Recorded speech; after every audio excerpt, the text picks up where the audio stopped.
जय भारत दोस्तों। तीसरे टेस्ट मैच का तीसरा दिन जहां पर इंग्लैंड 207 रन पर 2 विकेट डेकेट 133 रन बनाकर जो रूट 9 रन बनाकर खेल रहे हैं और उधर रविचंद्रन अश्विन को यह मैच बीच में ही छोड़कर जाना पड़ा फैमिली रीजंस की वजह से। और बीसीसीआई और भारतीय खिलाड़ियों ने उनका फुल सपोर्ट किया इस टाइम पर।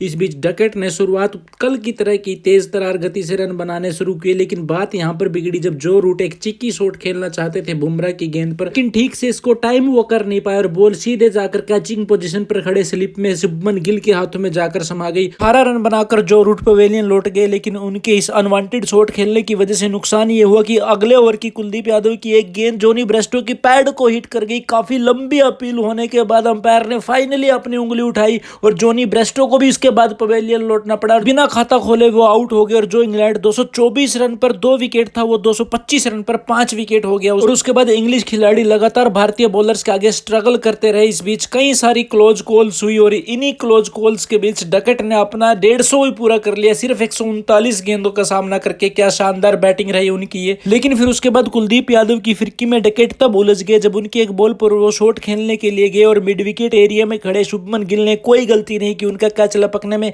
153 रन बनाकर डकेट को पवेलियन लौटना पड़ा। इंग्लैंड की ओर से सबसे सफल बल्लेबाज इस पारी में रहे। उसके बाद फिर से इंग्लिश बल्लेबाज लगातार भारतीय बॉलर्स के आगे स्ट्रगल करते हुए नजर आए। हालांकि कप्तान बेन स्टोक्स के बल्ले से कुछ आकर्षक शॉट भी बीच बीच में निकले और इस बीच रविंद्र जडेजा के एक बॉल पर बड़ा शॉट खेलने के लिए गए, लेकिन बॉल को दूरी इतनी मिली नहीं क्योंकि ठीक से टाइम वो कर नहीं पाए। सीधे जाकर बॉल बाउंड्री पर खड़े जसप्रीत बुमराह के हाथों में जाकर समा गई। 43 रन बनाकर कप्तान बेन स्टोक्स को पवेलियन लौटना पड़ा और उसके बाद बेन फोक्स को मोहम्मद सिराज ने कप्तान रोहित शर्मा के हाथों कैच आउट कराकर इंग्लैंड को अगला झटका दे दिया। उसके बाद एक भी इंग्लिश बल्लेबाज भारतीय बॉलर्स के आगे टिक नहीं पाया और एक के बाद एक लगातार इंग्लैंड की विकेटें गिरती चली गई और पूरी की पूरी टीम 319 रन बनाकर ऑल आउट हो गई, जिसमें सबसे बड़ा योगदान डकेट का रहा जिन्होंने 153 रन बनाए इंग्लैंड की ओर से। इसके जवाब में भारतीय कप्तान रोहित शर्मा ने एंडरसन के पहले ही ओवर की लास्ट की 2 गेंदों पर लगातार 2 चौके लगाकर उनका स्वागत किया, लेकिन उसके बाद फिर जो रूट की एक गेंद पर कप्तान रोहित शर्मा एलबीडब्ल्यू आउट हो गए। 19 रन बनाकर उनको पवेलियन लौटना पड़ा और भारत हो गया 30 रन पर 1 विकेट। और उसके बाद आते ही शुभमन गिल ने शानदार चौका लगाकर अपना खाता खोला। वहीं दूसरे छोर पर यशस्वी जायसवाल थोड़े संभल कर खेलते हुए नजर आए और पहली 63 गेंदें उन्होंने आराम से खेली और पहला 50 रन उन्होंने अपना 80 गेंदों में पूरा किया। लेकिन उसके बाद उन्होंने फिर अपना गियर शिफ्ट किया और जेमी एंडरसन के एक ही ओवर में 16 रन बना डाले और हर इंग्लिश बॉलर की जमकर धुनाई उन्होंने की और बड़े शॉट्स खेलते हुए अगले 50 रन सिर्फ 40 गेंदों में पूरा कर अपना 100 कंप्लीट किया। इससे पहले एक मैच में यशस्वी जायसवाल दोहरा शतक लगाने के बाद इस सीरीज में उनका दूसरा शतक कंप्लीट हो गया। दूसरे छोर पर खड़े शुभमन गिल ने भी शानदार छक्का लगाकर अपनी 50 कंप्लीट की। हालांकि यशस्वी जायसवाल को बैक पेन हो जाने की वजह से बीच में ही अपनी बल्लेबाजी छोड़कर रिटायर्ड हट होकर जाना पड़ा, लेकिन उनके बाद रजत पाटीदार कुछ खास नहीं कर पाए और वो हार्टली की गेंद पर एक शॉट उन्होंने खेला और मिड विकेट में खड़े रेहान के हाथों में सीधी बॉल जाकर चली गई। बिना खाता खोले रजत पाटीदार, जिनके पास ये सुनहरा और आखिरी शायद मौका था, वो पवेलियन लौट गए। उसके बाद इंग्लैंड के ट्रैफिक जाम में लगातार 13 बॉलें खेलते हुए कुलदीप यादव ने एक भी विकेट भारत का गिरने नहीं दिया और 196 रन पर 2 विकेट होने के साथ साथ भारत अब इस मैच में 322 रन से आगे चल रहा है। So wish you all the best to team India. Thank you so very much.